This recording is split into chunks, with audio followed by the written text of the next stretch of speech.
Comrades of the Presidium, Comrade D. Raja and other leaders of left parties, the National Executive and National Council members of the CPI, and all comrades and friends present in this Comrade Atul Anchan Hall in Sudhakar Reddy Nagar.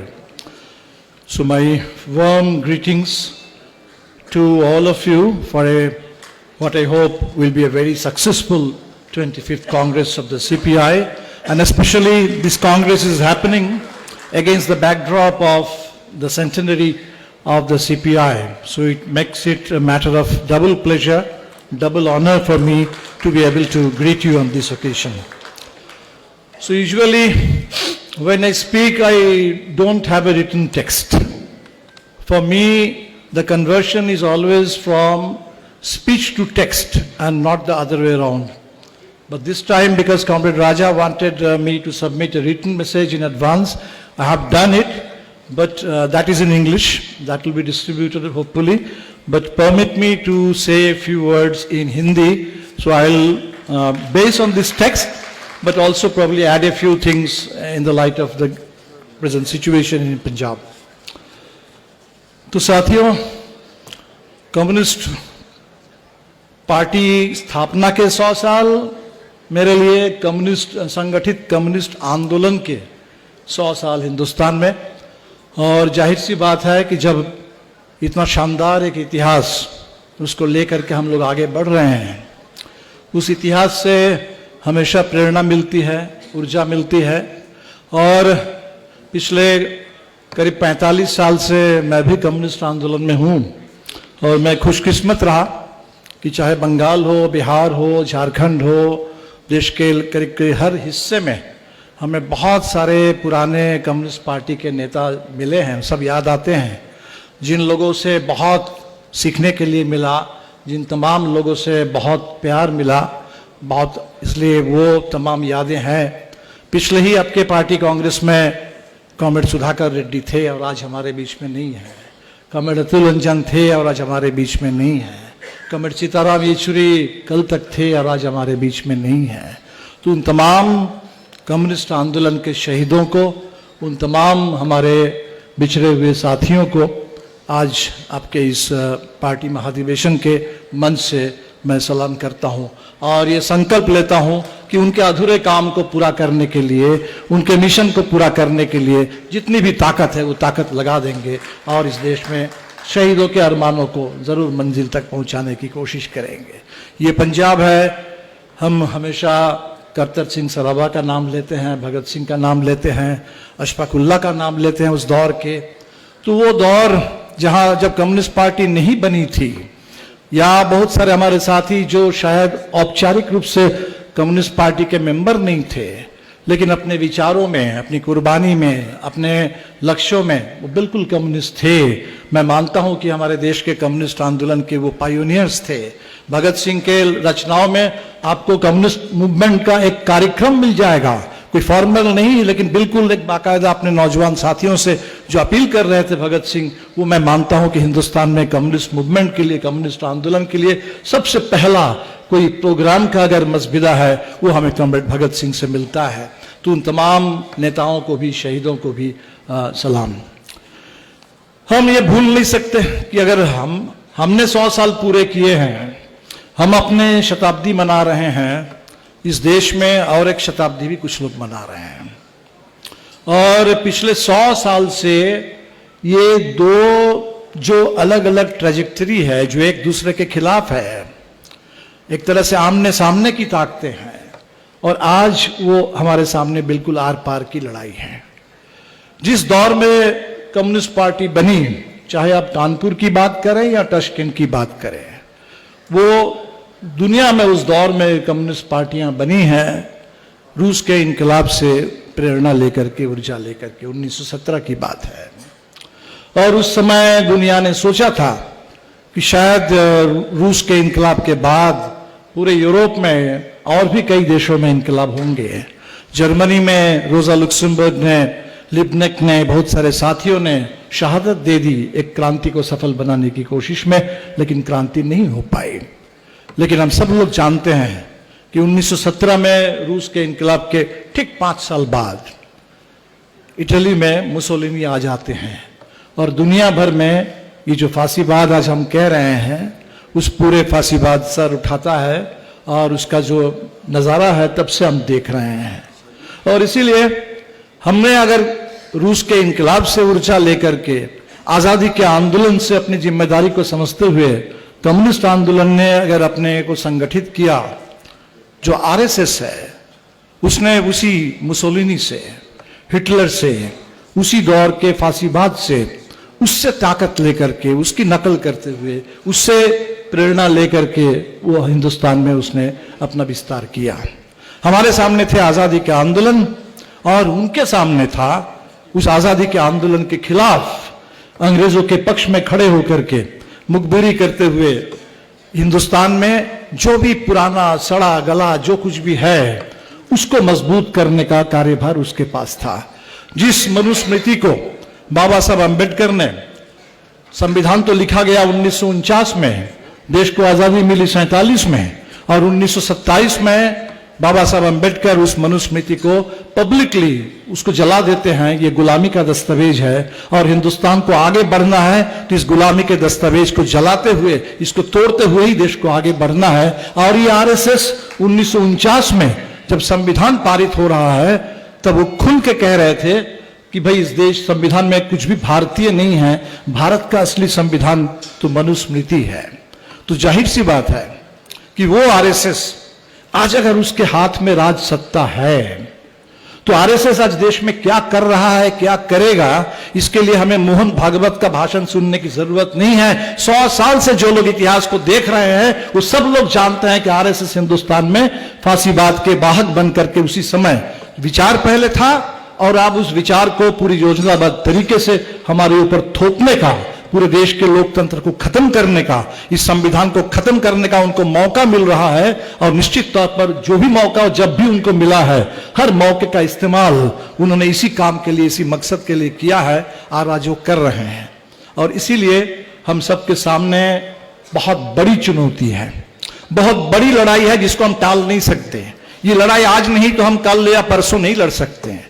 This battle has to be fought and won here and now। आज हम लोगों को हिंदुस्तान में ये जो फांसीवाद हमारे सामने है इससे निपटने के लिए हम किसी अगली पीढ़ी के लिए इंतजार नहीं कर सकते हैं और इसके लिए हम सिर्फ पुराने इतिहास को याद करने से भी काम नहीं चलेगा। ये लड़ाई हम सबको लड़ना है। जाहिर सी बात है कि हम सब लोग लड़ रहे हैं। फांसीवाद अगर उसके बहुत सारे पहलू पर हम बात करें, अगर हम सांप्रदायिकता की बात करें तो सांप्रदायिकता से भी जिस समय 1857 के बाद जब अंग्रेजों को लगा कि इस देश में बिना फूट डाले हम राज नहीं कर सकते, जब अजीमुल्ला खान ने 1857 में, वो शायर थे उस दौर के, जब उन्होंने लिख दिया कि हम है इसके मालिक, हिंदुस्तान हमारा, ये है हमारी मिल्कियत, हिंदुस्तान हमारा, हिंदू मुस्लिम सिख ये सब प्यारा और ये झंडा हमारा, आजादी का सलाम हमारा। तो ये जब 1857 में ये कह दिया और हिंदू मुस्लिम की क्या एकता बन सकती है, और वो एकता अगर बन जाए तो इस देश में कहीं कोई किसी अंग्रेजों का राज चल नहीं सकता। जब उनको समझ में बात आ गई तब से उन्होंने लगातार कोशिश की फूट डालो और राज करो, और इस देश में अंततः जाकर के पार्टीशन भी हुआ। सांप्रदायिकता के खिलाफ हम 100 साल से तब से लड़ रहे हैं, आज भी लड़ेंगे। पूंजीवाद के खिलाफ हमारी लड़ाई भी पुरानी है, जब से पूंजीवाद हिंदुस्तान में बनना शुरू हुआ तब से हम पूंजीवाद के खिलाफ लड़ रहे हैं। लेकिन आज की जो सांप्रदायिकता है वो पुराने किसी भी दौर के सांप्रदायिकता से बिल्कुल एक अलग कैटेगरी, अलग स्तर की है, अलग किस्म की जहर है उसमें, अलग किस्म की नफरत है उसमें। तो वो सारे जो उसके जहर है, नफरत है, आज वही पूरे हिंदुस्तान में अलग से आप हेट स्पीच, अलग से आपको आइडेंटिफाई नहीं करना है। वो हेट स्पीच ही अभी इस समय स्पीच है। वो हेट क्राइम उस समय महात्मा गांधी की जो हत्या हुई वो आजादी के बाद का सबसे पहला बड़ा हेट क्राइम था, सबसे बड़ा टेररिस्ट एक्टिविटी थी। लेकिन आज वो नॉर्मल बन चुका है, आज वही नॉर्म है। अगर पूंजीवाद से हम जो लड़ रहे थे, पूंजीवाद से लड़ रहे थे उस दौर में भी जब टाटा, बिरला, गोयनका, अंबानी की हम बात किया करते थे, जब छोटे छोटे पूंजीपतियों से भी हम लड़ते थे, लेकिन आज इस अदानी अंबानी के दौर में, जहां अदानी को सब कुछ चाहिए, इस देश का पूरे हर बंदरगाह चाहिए, हर हवाई अड्डा चाहिए, हर सड़क चाहिए। अभी बिहार में चुनाव सामने है, जब जब हम लोगों ने बिहार में भूमि सुधार के लिए संघर्ष किया, जब जब हमारे विधायकों ने विधानसभा के अंदर भूमि सुधार आयोग की रिपोर्ट की चर्चा की, जब जब लोगों ने कहा कि भैया आपने खुद वादा किया था बिहार के गरीबों से 1 एकड़ नहीं तो 20 डिसमिल 10 डिसमिल जमीन हम गरीब को देंगे, जब जब हमने गरीब की जमीन के लिए बात की तो हमारे नीतीश कुमार जी बड़ा स्टैंडर्ड जवाब देते थे, जमीन तो है ही नहीं, कहां से जमीन लाएंगे, आसमान से क्या जमीन लाएंगे। और आज उसी बिहार में 1050 एकड़ जमीन पावर प्लांट के नाम पर भागलपुर में अदानी को दिया जा रहा है। हमारे मोदी जी कहते हैं कि एक पेड़ मां के नाम, और मां के सम्मान को लेकर के बड़े इस समय परेशान है और पूरे देश में बोल रहे हैं, और वहां 10 लाख पेड़ काट दिए जा रहे हैं इस पूरे अदानी के लिए। तो आज इस तरह का जो पूंजीवाद है, इतने आक्रामक, इतने क्रूर, इतने खूंखार, इस तरीके का हमलावर जो पूंजीवाद है, इससे लड़ना, तो इसीलिए हमें लगता है कि हम लोग तमाम लड़ाइयां लड़ रहे हैं, वर्षों से लड़ रहे हैं, लेकिन जिन खतरों से हम लड़ रहे थे वो सभी खतरे मिल करके कंबाइंड एंड कंसंट्रेटेड होकर के अगर खतरा हमारे सामने खड़ा है तो हमें भी उन खतरों के खिलाफ जो हमारे लड़ाई का इतिहास है, अलग अलग लड़ाई रही है, उन तमाम लड़ाई को कंबाइन एंड कंसंट्रेट करके हमें भी एक ऐसा रेजिस्टेंस पैदा करना है। और मैं कहता हूं कि ये इस देश के लिए दूसरी आजादी से कम कुछ भी नहीं। आजादी, लंबी लड़ाई से आजादी मिली, आजादी से हमें संविधान मिला, आजादी से जब संविधान मिला तो बाबा साहब अम्बेडकर ने कहा कि संविधान तो हमने लिख दिया, संविधान तो लिख दिया, संविधान को लेकर बातें हो सकती है कि अच्छा है, बुरा है, कितना अच्छा है, क्या है, नहीं है, लेकिन पता नहीं ये संविधान किसके हाथ में जाएगा, संविधान किसके हाथ में जाएगा, कौन चलाएगा संविधान को, वो महत्वपूर्ण है। और आज हमें पता है कि संविधान किसके हाथ में गया है, वो संविधान के साथ क्या कर रहा है। बाबा साहब अम्बेडकर ने कहा कि भाई इस देश में ये एक टॉप ड्रेसिंग ऑफ डेमोक्रेसी है, ऊपर से हमने संविधान तो लिख दिया, डेमोक्रेसी इसके ऊपर से है, लेकिन नीचे जो जमीन है वो जमीन डेमोक्रेटिक नहीं है, वो अनडेमोक्रेटिक सॉइल है। और उस अनडेमोक्रेटिक सॉइल पर एक डेमोक्रेसी के जो टॉप ड्रेसिंग है, अगर उस सॉइल को हम डेमोक्रेटाइज नहीं करेंगे तो वो टॉप ड्रेसिंग ऑफ डेमोक्रेसी लंबे समय तक चलने वाला नहीं है। कह रहे हैं कि हम जो एक वोट की बराबरी आपको दे दी, सबके लिए एक वोट, गरीब से गरीब के लिए भी एक वोट, अमीर से अमीर के लिए भी एक वोट,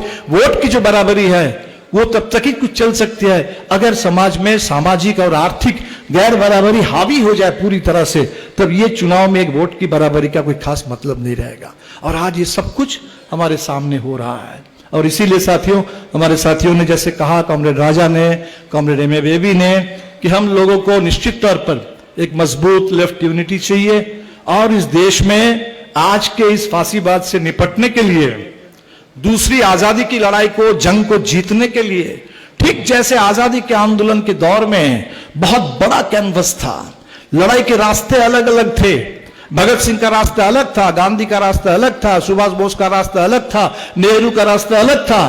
कुछ लोग कहते हैं कि भाई अंबेडकर तो कभी जेल गए नहीं, अंबेडकर तो बैठ के सिर्फ संविधान लिख रहे थे, संविधान लिख रहे थे, सिर्फ संविधान नहीं लिख रहे थे, उस पूरे आजादी के आंदोलन से निकलने वाला सबसे रेडिकल जो नारा था, अगर रेडिकल नारा था कि जमींदारी को खत्म करो, भूमि सुधार का नारा था, उतना ही रेडिकल नारा था एनाहिलेशन ऑफ कास्ट। और बिल्कुल वही 1936, जिस 36 में एक तरफ किसान मैनिफेस्टो आता है, एबोलिशन ऑफ लैंडलॉर्डिज्म का नारा आता है, कार्यक्रम बनता है, उसी 36 में अंबेडकर वो बात भी कहते हैं कि एनाहिलेशन ऑफ कास्ट। तो पूरे देश में जो बिल्कुल हो सकता है कि अंग्रेजों के खिलाफ जेल नहीं जा रहे थे, लेकिन बैठ करके पूरे समाज को बदलने के लिए योजना बना रहे थे, संघर्ष कर रहे थे, इन तमाम संघर्षों को मिला करके बहुत बड़ा एक आजादी के फलक बना था।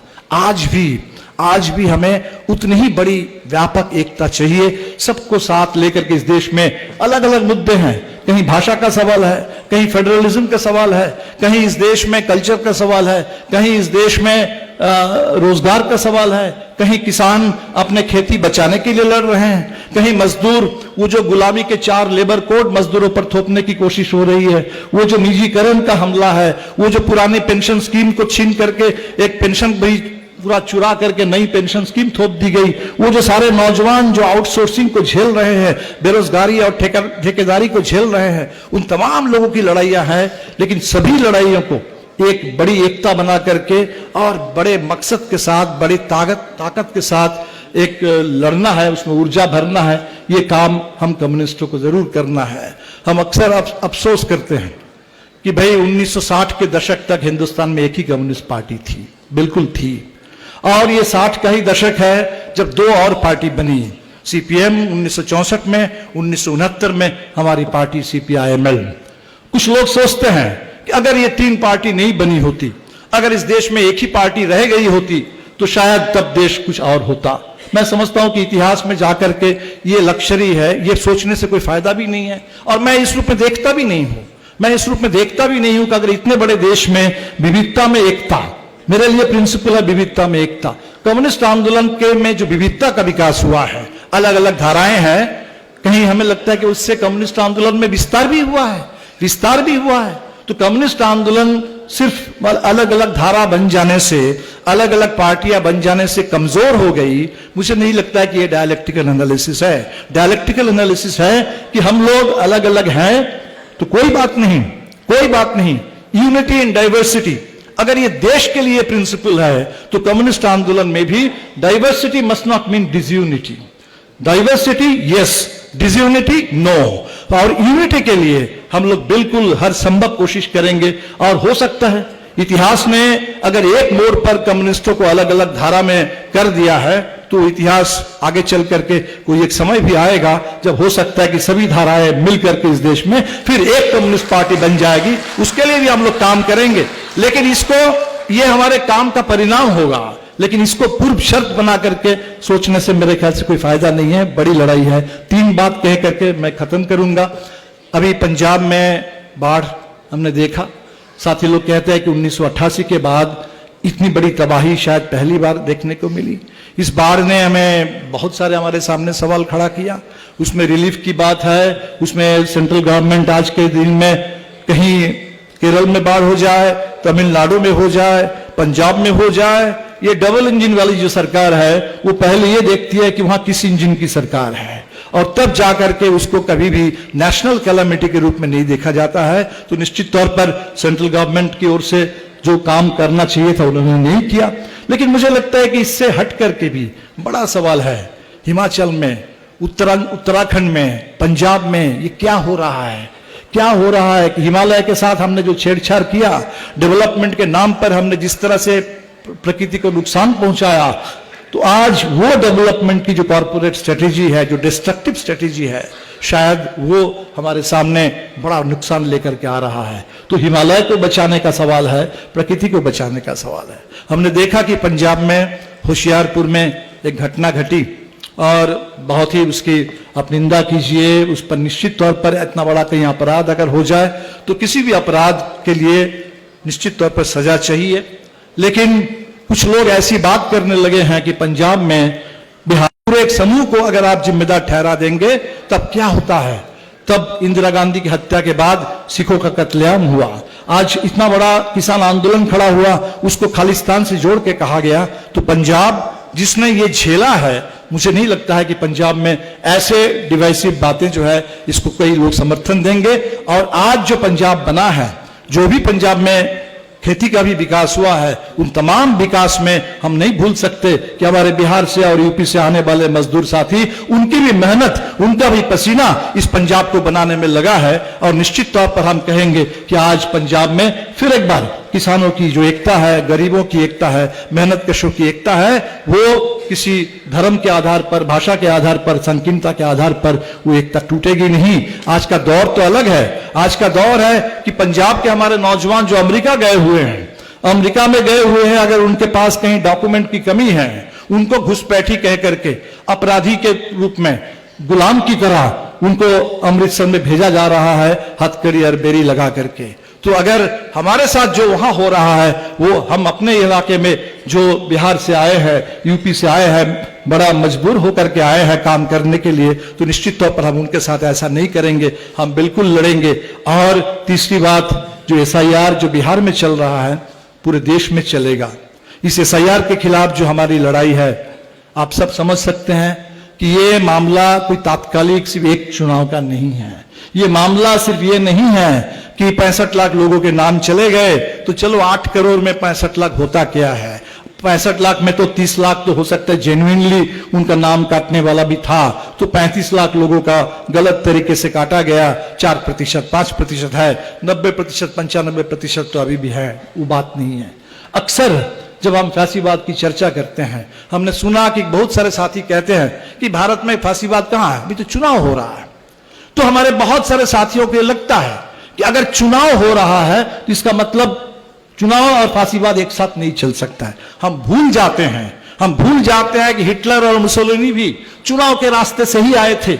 चुनाव के रास्ते से आकर के उस तंत्र को इस तरह से कब्जा किया कि देखते देखते वो मल्टी पार्टी इटली, वो मल्टी पार्टी जर्मनी, वो वन पार्टी स्टेट में तब्दील हो गया था। ये भी चुनाव के रास्ते से आए हैं, और चुनाव के रास्ते से आने के बाद चुनाव आयोग से लेके मतदाता सूची से लेकर के पूरे चुनाव की प्रणाली, चुनाव की मशीनरी, चुनाव की प्रक्रिया, उसको किस तरह से उसमें हेराफेरी हो रही है, किस तरह से उसको बदला जा रहा है, ये हमारे सामने है। तो बिल्कुल इसीलिए जो महाराष्ट्र में हुआ है, अगर वो चोरी थी तो बिहार में जो कुछ हो रहा है, ये दिन दहाड़े डाका डाला जा रहा है। फर्क इतना है कि बिहार के लोग जगे हुए हैं, कोशिश कर रहे हैं लड़ने की, और इसीलिए इस लड़ाई में हम सब लोगों को बिहार के साथ खड़े होना चाहिए। और एसआईआर के खिलाफ जो एसआईआर पूरे देश में होने वाला है, पूरे देश में, बंगाल में, पंजाब में भी काम शुरू हो गया है। और एसआईआर का मतलब जब जहां एसआईआर होगा, नाम काटे जाएंगे, गरीबों के, कमजोर लोगों के, मजदूरों के, महिलाओं के, किसानों के, जितने लोग जिनको सबसे ज्यादा लोकतंत्र की जरूरत है, सिर्फ उन्हीं लोगों के नाम सबसे ज्यादा काट दिए जाएंगे। और इसीलिए इस पूरे एसआईआर का जो हमला है, इसके खिलाफ पूरे देश में लड़ना होगा। इसी चंडीगढ़ में 2 हफ्ता पहले भी मैं आया था, यहां साथियों से बात हुई। कलकत्ता में अभी हम सभी लेफ्ट के लोगों ने मिलकर के एक अच्छा कन्वेंशन किया कि पूरे देश में इस एसआईआर को हल्के ढंग से नहीं ले सकते। एसआईआर अगर चल पड़ेगा, सुप्रीम कोर्ट ने अभी फाइनल वर्डिक्ट नहीं दिया, लेकिन मोटे तौर पर इशारा है कि सुप्रीम कोर्ट ने इसको रोका नहीं। ये हिंदुस्तान में जिस डेमोक्रेसी को ऑलरेडी आप वीडीएम की रिपोर्ट देखेंगे, वो हिंदुस्तान को इलेक्टोरल ऑटोक्रेसी कहता है। ये इलेक्टोरल ऑटोक्रेसी को पूरी तरह से एकदम डेमोक्रेसी को पूरी तरह खत्म करने की साजिश है। इसलिए हम सब लोगों को मिलकर लड़ना होगा, मिलकर लड़ेंगे, जमकर लड़ेंगे, पूरी ताकत लगा करके लड़ेंगे। और तभी ये जो 100 साल का हमारा इतिहास है, ये जो आजादी के आंदोलन का जो इतिहास है, हमेशा फासिस्टों के खिलाफ कम्युनिस्टों की लड़ाई। तो फासिस्ट इस देश में ये सवाल सामने आ गया है, क्या इस देश फासिज्म के रास्ते पर बर्बाद हो जाएगा? क्या इस देश में फासिस्टों को हर तरह के इस देश को नुकसान पहुंचाने की छूट मिल जाएगी, या हिंदुस्तान के कम्युनिस्ट सबसे आगे बढ़कर के एक होकर के फासिस्टों को शिकस्त देने के लिए हिंदुस्तान के कम्युनिस्ट आगे आएंगे और सभी लोगों को, लड़ने वाली सभी विचार को, सभी ताकतों को लेकर के आएंगे। ये इम्तिहान की घड़ी हमारे सामने है, और मुझे लगता है कि जो इतिहास लेकर के हम चले हैं आज के इस दौर में, हम चूकेंगे नहीं, हम सब लोग झुकेंगे नहीं, चूकेंगे नहीं, लड़ेंगे और जीतेंगे। बहुत बहुत शुक्रिया सभी साथियों को। आपका कांग्रेस महाधिवेशन सफल हो, इसके लिए हमारी पूरी पार्टी की ओर से और इस देश के तमाम वामपंथी प्रगतिशील विचार के लोगों की ओर से बहुत बहुत शुभकामनाएं। इनकलाब जिंदाबाद, सीपीआई जिंदाबाद, वामपंथी एकता जिंदाबाद।